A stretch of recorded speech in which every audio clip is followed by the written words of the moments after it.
Guten Abend zusammen. Willkommen bei Dankecast Deutsch. Ich bin Henry und heute Abend sprechen wir über ein Thema, das viele von euch wahrscheinlich sehr gut kennen. Du lernst Deutsch, du machst Übungen, du hörst Podcasts, du liest Texte, aber irgendwie sprichst du immer noch kein Deutsch. Warum? Was ist der echte Grund? Heute Abend decken wir das auf. Willkommen zurück bei Dankecast Deutsch. Ich bin Emilia und ich freue mich, dass ihr alle heute Abend dabei seid. Henry, ich kenne dieses Gefühl so gut. Ich habe auch eine Sprache gelernt und hatte genau dieses Problem. Man lernt, aber sprechen, das ist eine ganz andere Geschichte. Genau, Emilia. Und weißt du was? Der Grund ist meistens nicht das fehlende Vokabular. Der Grund ist auch nicht die Grammatik. Der Grund liegt viel tiefer. Es ist etwas, worüber die meisten Lehrer nicht sprechen. Und heute Abend sprechen wir darüber. Ich bin neugierig, Henry. Viele unserer Zuschauer denken vielleicht, ich spreche kein Deutsch, weil ich zu wenig Wörter kenne. Oder ich spreche kein Deutsch, weil meine Grammatik nicht gut genug ist. Aber du sagst, das ist nicht der echte Grund? Nein, das ist nicht der echte Grund.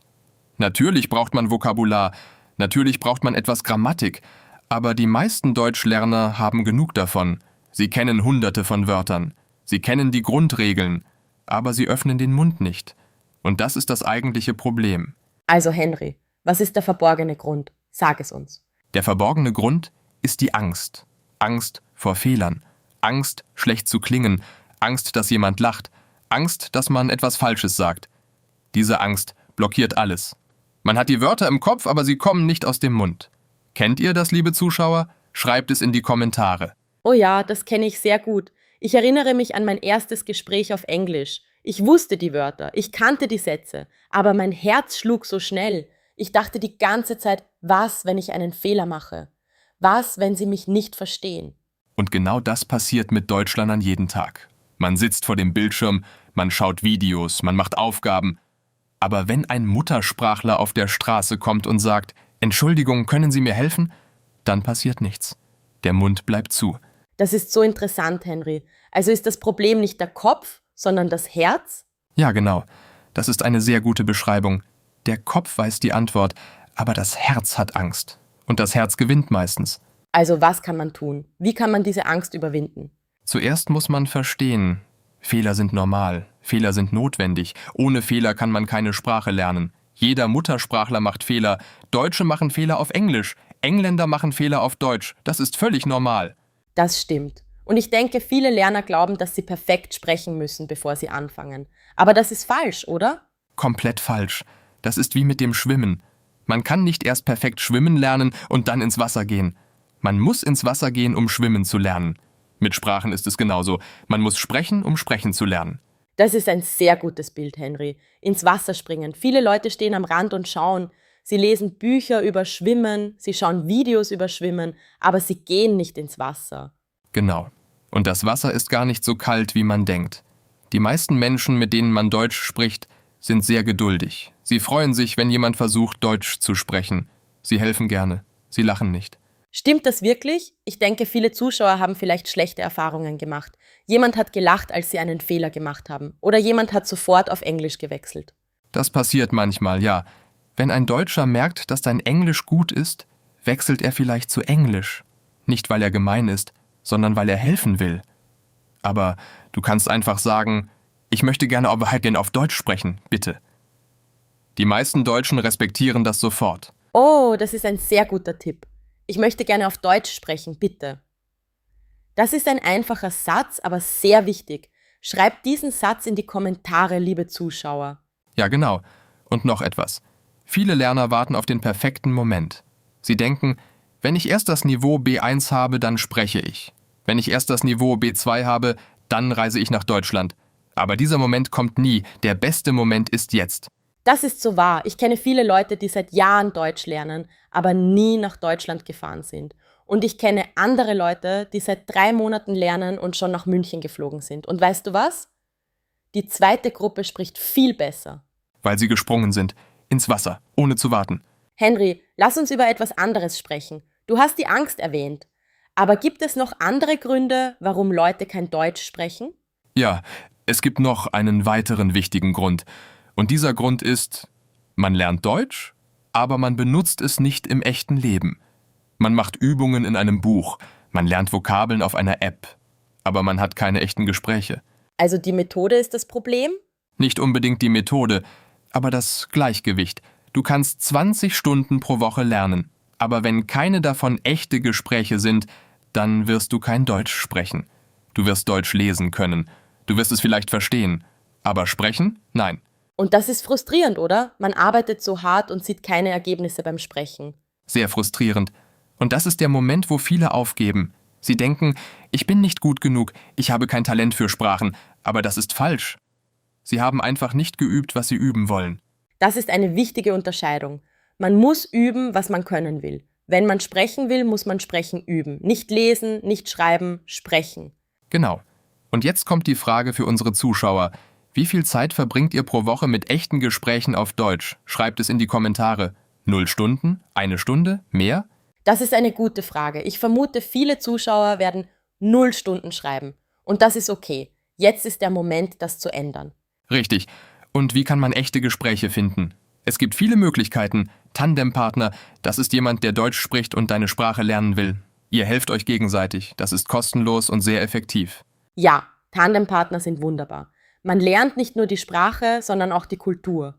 Man lernt, wie echte Menschen wirklich sprechen, nicht das Deutsch aus den Büchern. Genau. Bücher und Apps sind gut für Grammatik und Vokabular, aber echtes Deutsch hört man bei echten Menschen. Und echtes Deutsch ist anders. Es ist schneller. Es ist weniger formal. Es hat viele Abkürzungen und Ausdrücke. Zum Beispiel? Zum Beispiel, im Buch steht, wie geht es Ihnen? Aber auf der Straße sagt man, na, wie läuft's? Das ist dasselbe, aber sehr unterschiedlich. Und wenn man nur Bücher lernt, versteht man, na, wie läuft's? Vielleicht nicht. Oh, das ist ein sehr gutes Beispiel. Und ich denke, das passiert vielen Lernern. Sie kommen nach Deutschland, sie hören echtes Deutsch und plötzlich verstehen sie nichts, weil das echte Deutsch so anders ist. Ja, und das ist demotivierend. Man denkt, ich habe so viel gelernt und trotzdem verstehe ich nichts. Aber das ist kein Zeichen von Misserfolg. Das ist ein normaler Teil des Prozesses. Also was soll man tun? Podcasts hören, Videos schauen, wie Dankecast Deutsch? Ja, natürlich. Dankecast Deutsch ist ein guter Anfang, aber auch andere Podcasts, YouTube-Kanäle, deutsche Filme, deutsche Serien. Das Wichtigste ist, echtes Deutsch hören, nicht nur Lerndeutsch. Und sprechen natürlich, immer sprechen. Immer sprechen, auch wenn man Fehler macht. Besonders wenn man Fehler macht. Fehler zeigen, dass man versucht. Und jeder Fehler ist eine Lektion. Henry, ich möchte eine persönliche Geschichte erzählen. Als ich Englisch gelernt habe, habe ich einen Fehler gemacht, den ich nie vergesse. Ich wollte sagen, dass ich embarrassed bin. Auf Deutsch verlegen. Aber ich habe embarrassed mit dem spanischen Wort verwechselt. Und ich habe etwas sehr Falsches gesagt. Was ist passiert? Alle haben gelacht. Ich war sehr rot im Gesicht. Aber weißt du was? Ich habe dieses Wort nie wieder vergessen. Und der Fehler hat mir geholfen. Fehler, die ein bisschen peinlich sind, bleiben im Gedächtnis. Das ist ein perfektes Beispiel. Fehler sind nicht das Ende. Sie sind oft der beste Lehrer. Und die Geschichte, die Emilia erzählt hat, das passiert jedem. Jeder Sprachenlerner hat solche Momente. Habt ihr auch solche Momente gehabt? Schreibt eure lustigsten Fehler in die Kommentare. Wir lesen alle Kommentare und antworten gerne. Ja, schreibt eure Geschichten. Wir lachen zusammen, nicht über euch, sondern mit euch, denn wir kennen das Gefühl. Okay, Henry, lass uns zusammenfassen. Was sind die wichtigsten Punkte des heutigen Abends? Sehr gut. Also, erstens, der wahre Grund, warum du kein Deutsch sprichst, ist nicht Vokabular oder Grammatik. Es ist Angst. Angst vor Fehlern, Angst vor Kritik, Angst, nicht perfekt zu sein. Zweitens, Fehler sind normal und notwendig. Ohne Fehler keine Fortschritte. Jeder Fehler ist ein Schritt nach vorne. Drittens, man muss üben, was man können will.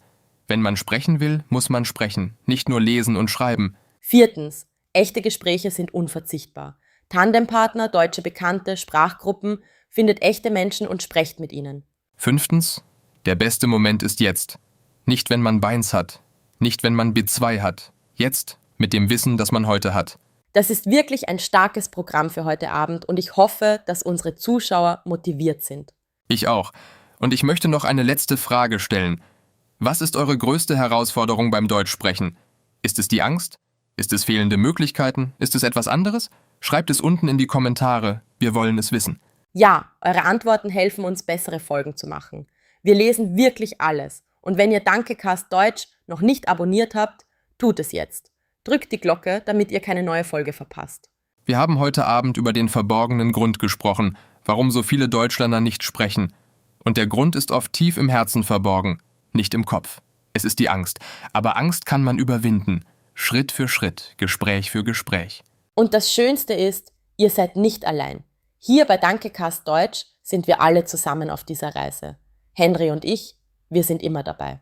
Genau. Danke, dass ihr heute Abend bei uns wart. Es war uns eine echte Freude. Bis zum nächsten Mal. Tschüss und auf Wiedersehen.